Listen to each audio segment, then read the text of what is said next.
Hey everybody, my name is David Henderson. I'm one of the producers of Time Out and glad to introduce myself to you. I'm usually on the other side of the wall. But wanted to reach out first of all and say thank you so much. We've had such an amazing reception to Time Out so far. And as we move forward from here, you're going to start hearing from a bigger variety of speakers. You're still going to hear the awesome content that you've begun to get from Dr. Zavaleta. But we're going to start incorporating some more voices from across the spectrum of anesthesia, experts in technology, experts in medicine itself, billing experts, even accountants, people who can really help you kind of maximize your business, the way you think about your data and analytics. We really want to be a great source for you to benefit from. So keep watching our content, keep your questions coming. If you ever have anything you'd like for us to talk about, or even someone you'd like for us to interview, totally great. And you can always send all of those requests to timeout@graphiumhealth.com. Great to meet you. Enjoy the episode.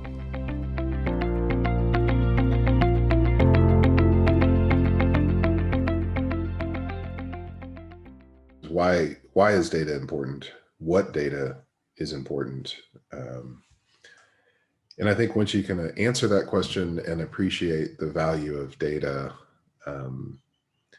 you'll be able to communicate much more effectively with hospital administration, with certification bodies.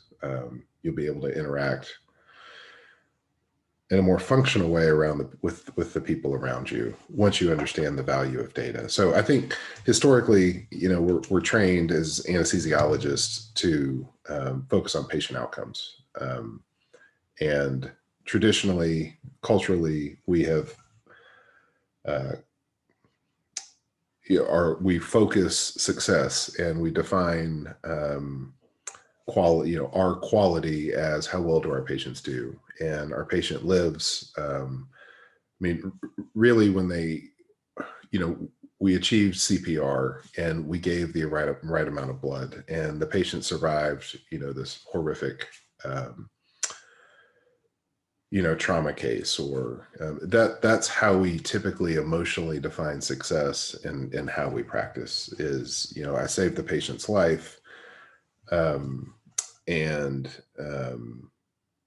everyone's the better for it. And that's the end of my day. And unfortunately, that kind of framing and focus on just your patient's outcome leaves a lot of value on the table. And it undersells, from an administrator's perspective of what our potential could be, if that makes sense. We need good outcomes. There's no doubt about that. We need to save the patient. That is always the primary objective. The reality, though, is if you look at complications, they're incredibly rare, in the tunes of, 1 or 2, 3 per thousand. I'm talking about major complications per thousands of cases.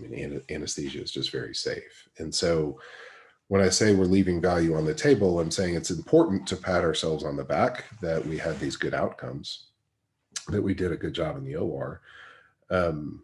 But that's not what counts, so to speak, anymore. It's the priority, yes. It's a conundrum. But if all you're doing is going to work and loading the boxes and doing a fantastic job of loading those boxes, the administration just starts to expect that that's the standard. Boxes are going to get loaded.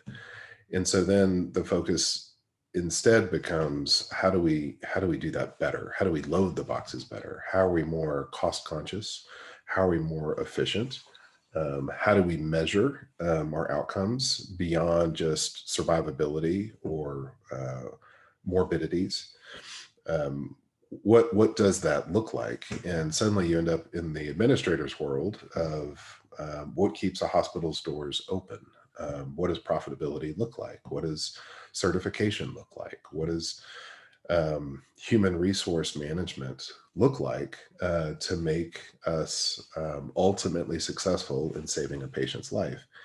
And so that's what I mean when you leave that value on the table. If you're just focused on the patient outcome, then you overlook all of the other pain points that an entire administration staff is focused on doing every day. And I think too often we have an unhelpful view of administrative staff and saying that, they don't know what we do. And, there's a disconnect. And sometimes that's true. It's my experience most of the time. It's not. That the reality is we don't understand what they do. And we don't understand the challenges they have, the responsibilities that they have, what they're being held accountable for. And it can lead to a dysfunctional relationship in one sense. If you flip that on its head, it also leaves a wonderful opportunity for anesthesiologists to partner with those hospital administrators in a way that makes their lives easier. And you do that. Again, it's always a priority to do the best for the patient and to have good outcomes, but you partner with that hospital administrator when you can understand the value of data. And what I mean by saying the value of data is enabling them to understand how the process works. So a lot of reports that just come to mind of like, what kind of data? Well, if you can tell them what their on-time first case on-time start rate is, how many minutes they're being delayed, which surgeons' cases are responsible for those delays. If you can give them any insight from a case-by-case basis so that they can aggregate those across a certain time frame, then they can start to hone in on how do we improve this process, because that's their job. Is we know that the hospital is saying we have an inefficiency there where we can't start our cases on time. What is it that we need to change? What behavior do we need to change? What process do we need to change? That's their task. And so if we just focus on, I need patients, to survive their anesthetic, we're leaving that value on the table of how do we partner with that hospital administrator to understand which cases are delayed. And it's not, I need to be careful. It's not an opinion-based question, right? So they're not asking you for an editorial. They're not asking us for an editorial. They're not asking us for our emotional, conclusions of, well, cases are delayed because of X, Y. That's not what they're asking for. They're asking for data. And the data is, you show me for each case what the scheduled start time was, what the actual start time was, and the reason for that case's specific delay. And it could be one or multiple reasons. And then over time, we will let the data speak for itself. I mean, that's just one example of where data, is important. I think that going down that rabbit hole of what kind of data, there's dozens of different data points that are of value to different players in a very complex ecosystem. And efficiency and on-time starts is just one of them. The other ones that come to mind highlight the fact that we don't appreciate, as anesthesiologists, we don't appreciate the richness and the value of the data we're sitting on. Because again, we don't have this perspective of, why is data important? We just want to have good outcomes and then go home. But once you start to realize the value of the data, something as simple as start and stop times, mapping it through a process that is a very expensive process from both an income and an expense, standpoint.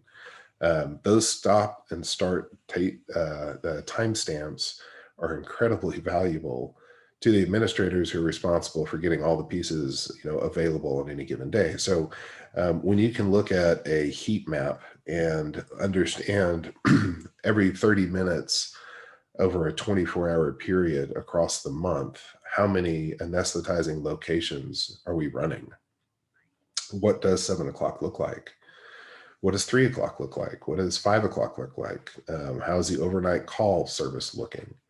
When you can actually get objective data, and it comes directly from the anesthesia chart, it can, if you have the right setup. If you can look and drill into exactly what your human resource is to say, well, if I'm contracted to run 7 ORs up until 3 o'clock, and then at 3 o'clock it drops down, to 7 ORs or 8, 6 ORs, whatever it might be. Am I paying for enough ORs? Am I paying enough staff? Do I have enough equipment?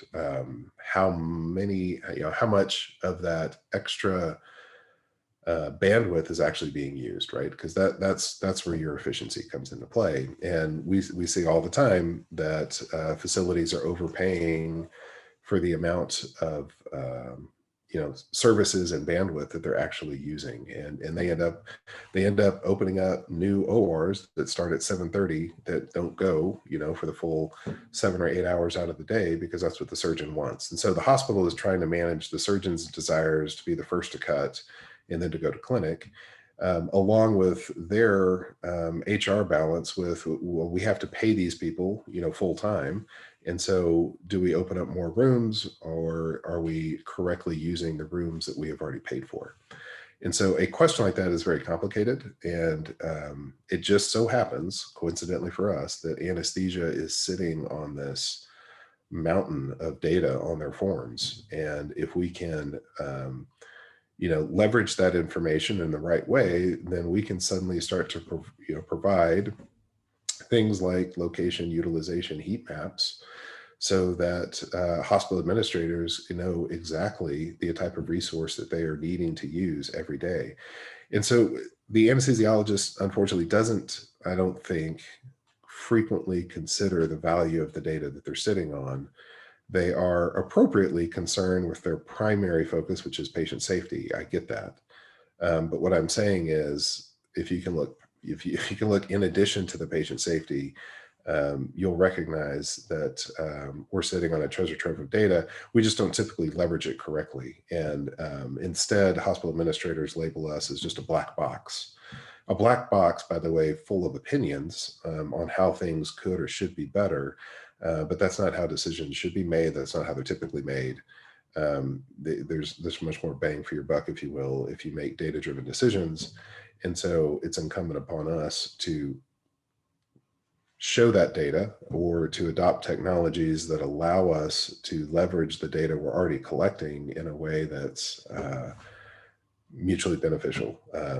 When I say mutually, I mean, yes, it helps the hospital administrator. But if you think you're just doing the hospital administrator's job, consider that data has plenty of value for your billing team. And you will benefit as an anesthesiologist with better data management in the quality reports that you send to CMS, and the macro bonus that you very clearly could participate in. And then you could streamline your billing team's efficiencies. They have entire staff that are dedicated just to manually entering in the data that you've already entered into your form. And so, why is there that duplication? What ways can we use technology to interface with existing electronic health records to improve our billing, not only efficiencies but outcomes as well? So, to increase the number of claims that we get that we would have missed if we were on paper. Get cleaner claims, so we reduce our rejection rates, and get our money sooner. Increase the quality of the actual service provided on any given claim, so that we're truly making all of the money that we deserve for a given case. So there's a lot of value, if you will, if you can reframe. I don't want to say reframe, because again, that seems to de-emphasize our primary goal, which is patient safety, and that will always be the primary goal, but it can't be the only goal, and we have to think beyond that. And in our perspective, the data we sit on is just so unique to any other medical specialty, because we're sitting on such an expensive cost center. That is central to that cost center is a process, that perioperative process and patient experience, of the pre-op, intra-op, and post-op. How do they march through that? Where are the inefficiencies? We have all of that data on all of our documentation, so we just need to leverage it in ways that make sense to the hospital.